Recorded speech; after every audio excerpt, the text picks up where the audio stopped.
That's this idea of, should I buy a new franchise or should I look at a resale franchise? A lot of people want the resale because everything is set up and running. So maybe there's cash flow. The existing franchisee is netting $10,000 a month. So $120,000. Take a look at all cash flows, but also consider a new franchise, especially something service-based where you can launch in 90 days or less. You'll be surprised how quickly you can ramp up, much lower cost, and maybe with the savings versus buying the resale, you can buy an additional 1 or 2 territories or locations to that business.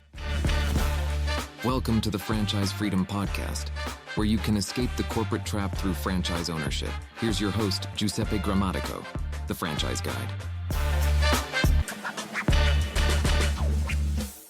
Hey guys, welcome to the Franchise Freedom Podcast. I'm your host, Giuseppe Grammatico, your franchise guide. Very excited for our show today. This was a popular topic both at our conference in New Orleans, as well as the past couple of weeks since we've been back. And that's this idea of, should I buy a new franchise or should I look at a resale franchise? And I wanted to tackle that topic today. Definitely some pros and cons. We wanted to cover that on the resale side, but in order to kick this show off, wanted to start off with, what a new franchise would look like, and then we'll go into what a resale looks like from the standpoint of purchase and due diligence and things like that. So, new franchise. When you're looking at a new franchise, our process remains the same, right? We are looking for the characteristics in the business. We're looking for the match. We're looking for your role in the business. What's the transferable skill set, the soft skills that you're bringing to the table? It may be sales, it may be networking, it may be management, it may be operations, whatever the case may be. We still want to find you that match. So nothing changes there. We'll look at territory availability. We're going to make sure the investment's in line. Do you have staff? Are they W-2, 1099, brick and mortar versus something service-based, something maybe home-based? We're still going to look at all that. Now, when you are looking at a new franchise, you want to find out, right? There's no exact answer, but we want to look at scale. What's the total investment, the item 7, and how quickly can I get open and start scaling this business of profitability? And you'll have the ability to speak with existing franchisees and really pick their brain, right? Ask them the questions of how long it took them to get up and running. What was that cost? And how long did it take to get to profitability? They may be coming back to you with, took me a year, but if I had to do it all over again, I'd eliminate X, Y, and Z, or I'd do things differently. And that could significantly scale back on that time frame. So that's why it is great, regardless if you move forward with the brand or not, to speak with franchise owners, because you get to kind of hear the inside information of how things work, advice and things like that. So plenty of advantages there. Now, when you're looking at a franchise resale, you're doing the exact same due diligence. As I mentioned, you're looking for the ideal fit. You're also going to be speaking directly with the franchisor. So however you found that resale, franchisor wants to make sure you're a good fit for their brand so that you understand what the role of the franchise owner is, what the agreement looks like,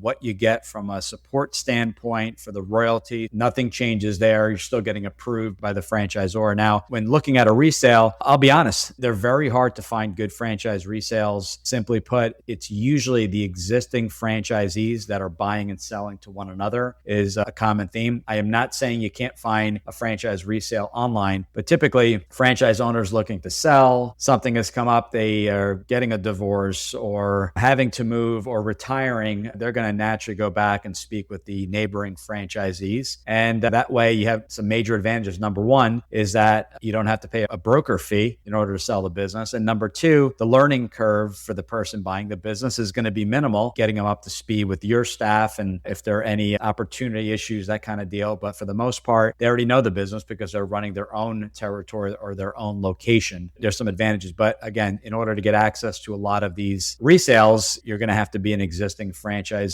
or you're going to sites like Biz Buy Sell and trying to figure out, okay, are the numbers accurate, and kind of doing a deep dive and still having to meet with the franchisor. A lot of people want the resale because everything is set up and running. So maybe there's cash flow. The existing franchisee is netting $10,000 a month, so $120,000. Also, a key mistake I see a lot of people make when looking at resales is that they forget to factor in the loan payment. So the person selling the business may be debt free, free, they may be netting $10,000 a month, but what does that mean to you? Just to keep the numbers simple, if they're netting $120,000 a month and they're selling at a 3 multiple, that's $360,000. So you're paying 3 times earnings. So 3 years, if you're lucky. Sometimes we've seen them as high as 4 and 5 and beyond. But you're paying 3 years in advance for the ability to have that cash flow. So that $120,000, assuming every customer stays on, now you have to factor in, if taking a loan, what is that note payment going to be? Just to make things simple. If that note payment is $5,000 a month all in with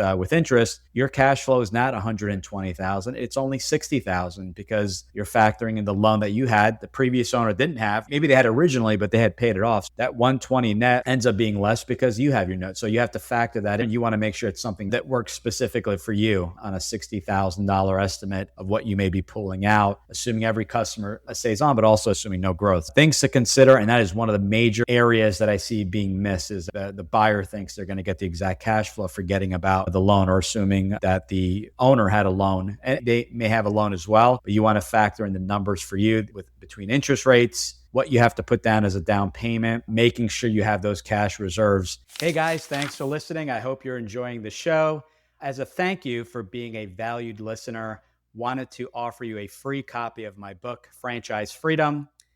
This book was written back in 2020, and it's my exact blueprint in helping you find that perfect franchise. I wrote it based off my experiences and wanted to pass that along to you.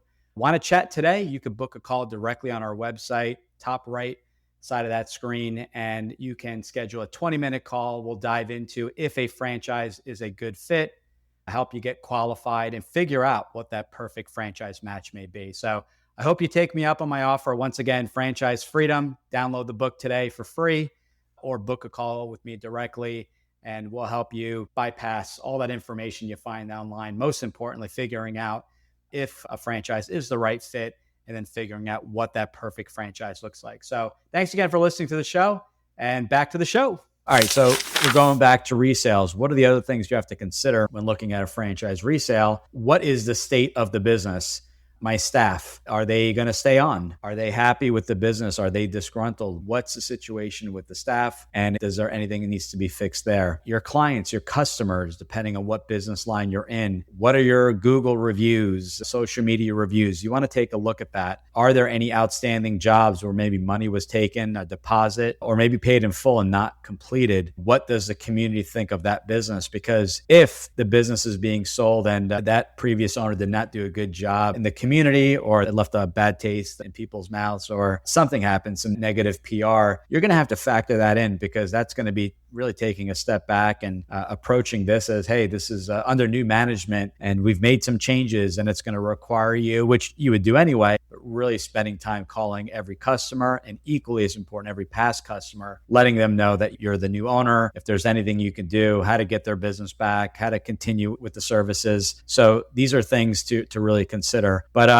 going back to the multiples, 3, 4, up to 5 time multiple, you're really paying for the next 60 months of profit. For the benefit of some cash flow, does it make sense for something generating $120,000, paying that $360,000 or paying that $600,000 up front? Maybe the franchise fee in the first 3 months is only going to cost you $150,000 all in. Again, this all depends on the brand, and you could take it upon yourself to work really hard and create that multiple so that multiple goes to you. So, you're getting launched relatively quickly. If it's a non-brick and mortar franchise, typically 90 days or less.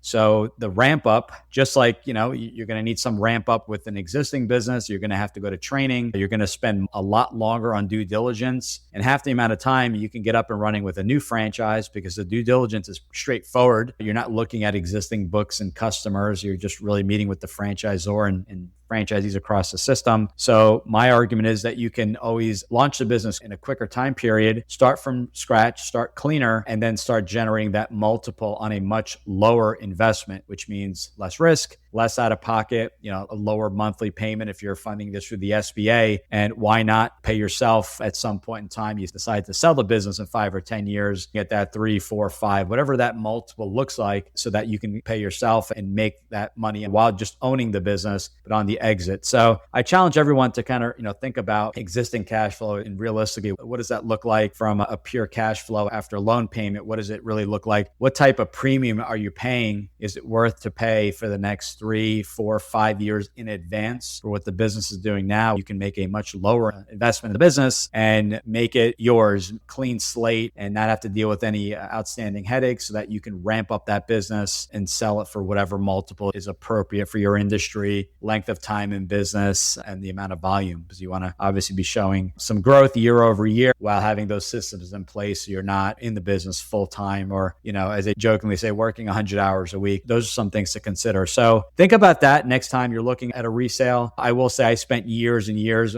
initially looking for resales. I just couldn't find anything. A lot of the resales, the numbers never seemed to match up, or there was cash involved, or they took this expense when it really wasn't. Just having a very hard time sifting through the information gathered. I'm not saying there's not some awesome resales out there. Sometimes there is what we call a fire sale. Someone just has to sell for whatever reason. And sometimes there are some great deals out there where the multiples come down to be significantly less. But, you're going through someone else's books, you're taking their word on the accuracy, and you can only do so much due diligence. So definitely, when you're considering a resale, my advice, if I had to summarize, is take a look at all cash flows, but also consider a new franchise, especially something service-based where you can launch in 90 days or less. You'll be surprised how quickly you can ramp up, much lower cost, and maybe with the savings versus buying the resale, you can buy an additional 1 or 2 territories or locations to that business. So you're really locking in what I call the future expansion of the business without having to worry about someone else buying those nearby territories. I hope this was helpful. I'm keeping these short and sweet based off of feedback. This is another takeaway and conversation around the conference. And I've received a few phone calls. I had 2 individuals that were on Biz Buy Sell, a great website for resales, and just couldn't find what they were looking for. So we are now looking at a new franchise. We got very clear on the franchise model, and we're looking for those businesses that could do well in their specific markets, that could be run accordingly based off the hours they can put into the business. Thanks for your feedback. Thanks for your comments. If there's any questions on this, I could dive specifically for your situation, or if you want to compare a resale you're looking at to a new franchise, go to the website, ggthefranchiseguide.com. Top right, book a call with me. There's never a cost for our services, and we'll do a side-by-side comparison. More than glad to walk you through that, answer any questions, see if a resale makes sense for you or not. We'll definitely do a side-by-side comparison. And if you have any questions or have any other topics you'd like for us to review, leave us a comment. The best way is right on the website because it hits my email box. I check it every day. Again, ggthefranchiseguide.com. Just launched a newer version of the site. We cleaned it up, got a lot of great episodes, a little bit easier to search for a specific topic. There's going to be a section on there if you're not ready for a conversation. Click on contact me and you can send me a message directly. Make sure your email and phone number are there, and I'll make sure to reach out, set up a call, or answer the best I can. So again, thanks guys for listening in. We'll talk to you guys soon. See ya.